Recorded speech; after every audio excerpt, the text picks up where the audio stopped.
عورت کی آواز کا پردہ ہے۔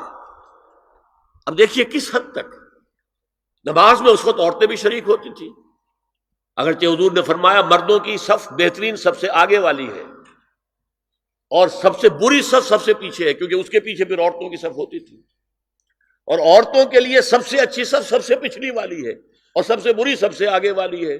سب سے آگے والوں کے سامنے پھر مرد ہوتے تھے، ان کی پشت ہوتی تھی۔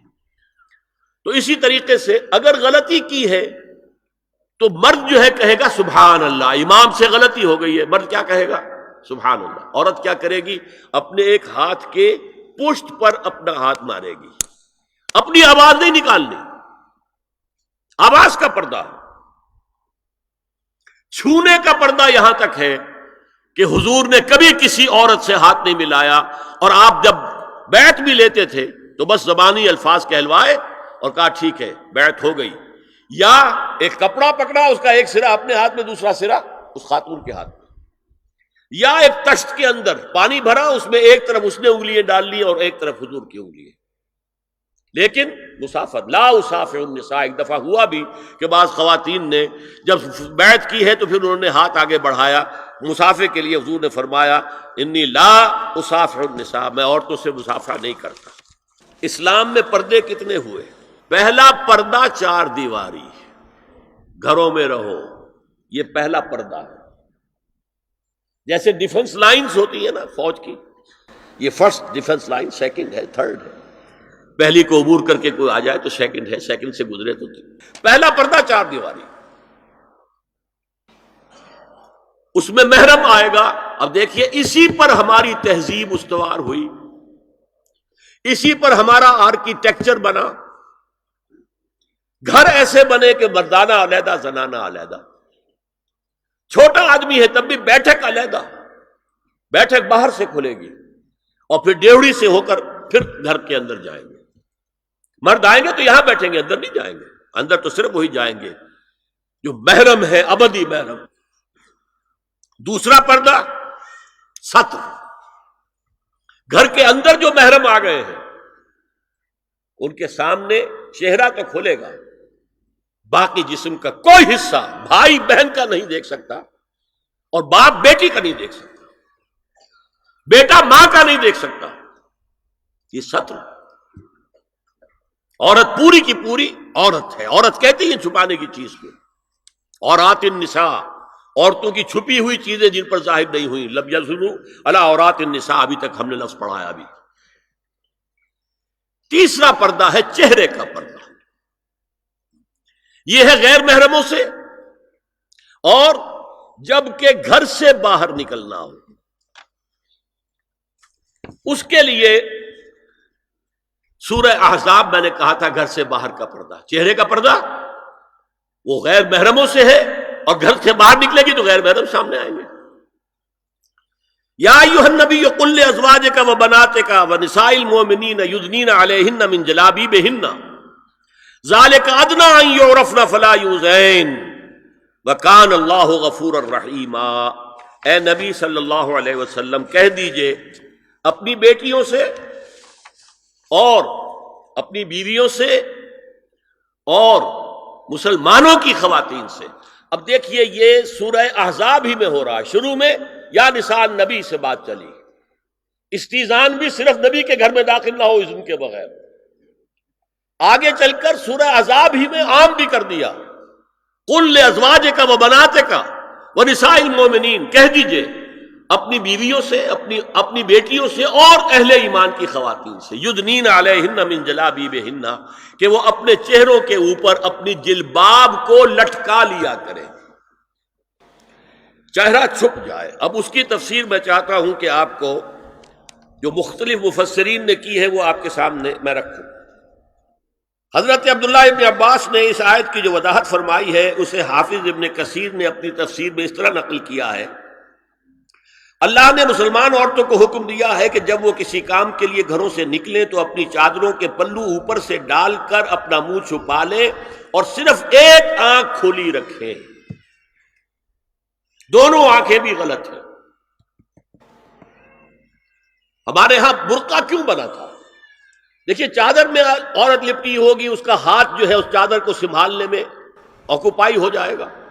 برقع ضرورت کی ایجاد ہے جو ہوا ہے، اور اس کے آگے آپ کو معلوم ہے پچھلے برقعوں میں جالیاں لگی ہوتی تھی کہ نگاہوں سے بھی براہ راست سامنا نہ ہو۔ اور یہ میں نے اپنی آنکھوں سے دیکھا، انقلاب ایران کے بعد جو حاجی آئے ایران سے، ان کو جو میں نے دیکھا ہے، اس طرح چادر میں ملبوس عورتیں ہوتی تھی، لمبی سی چادر، ایک ہاتھ سے اس کو اس طرح پکڑا ہوا ہے اور صرف ایک آنکھ کھلی ہے، دوسری نہیں۔ میں نے شروع میں کہا تھا ہمارے نزدیک اسلام دین ہے، صرف مذہب نہیں۔ اسلام قرآن اور سنت دونوں پر مبنی ہے، صرف قرآن پر نہیں۔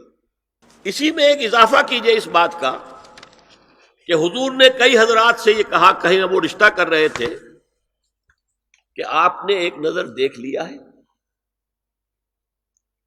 اب اگر یہ ایک نظر دیکھنا اس کی اتنی اہمیت ہے تو اس کا کیا مطلب ہے؟ اگر تو صورتحال یہ ہوتی کہ ہر وقت چہرہ کھلا ہے، آ رہے جا رہے، تو ایک نظر دیکھنے کی کیا ضرورت ہے؟ وہ تو دیکھا دکھایا ہے۔ زمانہ آیا ہے بے حجابی کا، عام دیدار یار ہوگا۔ سکوت تھا پردہ دار جس کا، وہ راز اب آشکار ہوگا۔ تو ظاہر بات ہے وہاں پردہ ہو گیا تھا، تبھی تو تھا نا کہ ایک نظر دیکھ لو۔ آپ نے پوچھا ایک صحابی سے کہ رشتہ کہاں کیا؟ وہاں کیا ہے، تم نے ایک نظر دیکھ لیا ہے؟ اس خاندان کی آنکھوں میں کچھ نقص ہوتا ہے، دیکھ لو، بس ایک نظر دیکھنا ہے، اس کی اجازت۔ تو یہ اجازت ہونا اس کا خود ثبوت ہے کہ عام حالات میں عورت جو ہے وہ دکھائی نہیں دیتی تھی، بلکہ وہ پردے میں رہتی تھی۔ مسلمان جدید تعلیم یافتہ دانشوروں کی منافقت، وہ کہتے ہیں یہ پردہ وردہ سب مولویوں کی ایجاد ہے۔ کبھی کہہ دیتے ہیں یہ تو ہندوستان میں راجپوتوں کا پردہ ہوتا تھا تو مسلمانوں نے یہاں یہ پردہ ایجاد کر لیا۔ میں نے دیکھا ہے عرب کی بدو خواتین کو مکے سے مدینے جاتے ہوئے نظر آتی ہیں۔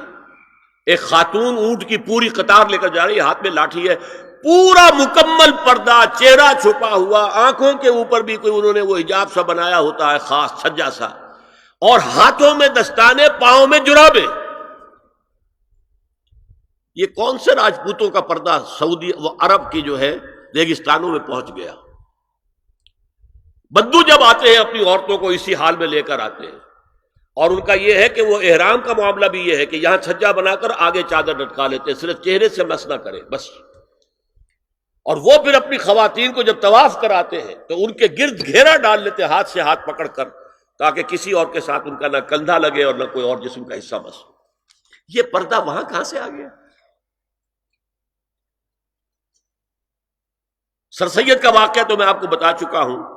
اب ذرا علامہ اقبال، میں منافقت اس لیے کہہ رہا ہوں کہ ایک طرف ہمارا جدید دانشور طبقہ، مولوی ملاٹے دیوبندی ہوں، فلاں ہوں، یہ ہوں وہ ہوں، یہ دقیانوسی ہے، اصل میں تو سر سید احمد خان، اور پھر علامہ اقبال۔ علامہ اقبال کا حال کیا ہے وہ سن لیجئے آپ۔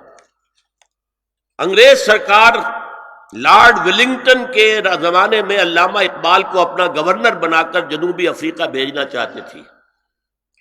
من جملہ دیگر شرائط کے ایک شرط یہ بھی تھی کہ تمام سرکاری تقریبات میں بیگم اقبال ان کے ہمراہ ہوں گی۔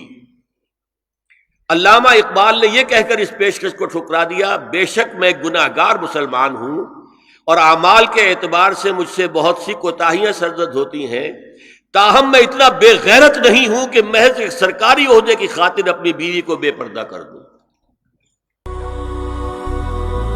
هي الحلقات تحفظني بآيات من القرآن، هي الحلقات تملأني بحب المصطفى العدنان، هي الحلقات تحفظني